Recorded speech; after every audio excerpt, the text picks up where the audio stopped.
এই আপনি তো দুষ্ট আছেন। তারেক রহমান, ওনারা ভয় পাওয়ার কোনো কারণ নাই। অনেকে বলে তারেক রহমান ভাই কি, উনি একটা দলীয় প্রধান, আরো 10টা এরকম বাংলাদেশে আরো 20টা দল আছে। বিএনপি একটা ওই যে 1 কোটি কর্মসংস্থানের কথা বলেছিল, 1 কোটি চাঁদাবাজদের কর্মসংস্থান তারা করতে চায়। তারেক রহমান তো লন্ডনে আগে হলো ভারতের সাথে চুক্তি করেছে, তারপরে বাংলাদেশে নেমেছে।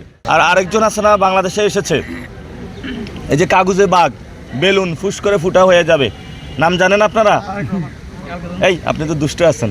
তারেক রহমান, ওনারা ভয় পাওয়ার কোনো কারণ নাই। উনি যেখানে মেডিকেল আছে ওইখানে মেডিকেল বানাইতে চায়, যে জায়গায় লিচু নাই ওই জায়গায় লিচু চাষ করতে চায়, যে জায়গায় আম নাই ওই জায়গায় আম চাষ করতে চায়, যেখানে ইপিজেড আছে ওইখানে ইপিজেড বানাইতে চায়। তো বুঝছেন তো কেমন ধরনের প্ল্যান। তো এই জন্য আবার বলে বসে নাকি যে ঢাকা বিশ্ববিদ্যালয় একটা ঢাকা বিশ্ববিদ্যালয় বানাইতে চায়, ওটা ছাত্র দলের জন্য বানাইতে চায়। এবং বিএনপি একটা ওই যে 1 কোটি কর্মসংস্থানের কথা বলেছিল, 1 কোটি চাঁদাবাজদের কর্মসংস্থান তারা করতে চায় বাংলাদেশে। আমরা চাঁদাবাজদের কোনো কর্মসংস্থান করতে দিব না ইনশাআল্লাহ বাংলাদেশে। ওটা তারেক রহমান বলার কি, এটা বাংলার মানুষ ওদেরকে চায় না।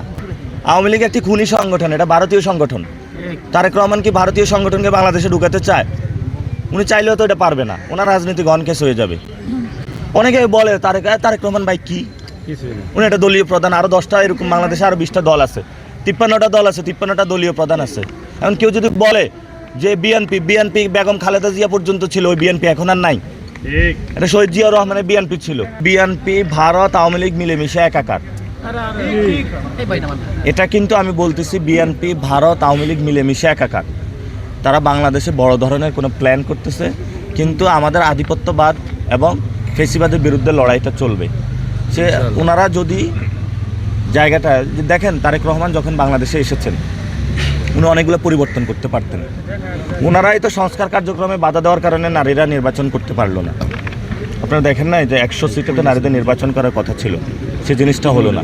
তারেক রহমান তো লন্ডনে আগে হলো ভারতের সাথে চুক্তি করেছে, তারপরে বাংলাদেশে নেমেছে। তো আমরা কোনো ভারতীয় এই শক্তিকে বাংলাদেশে আসতে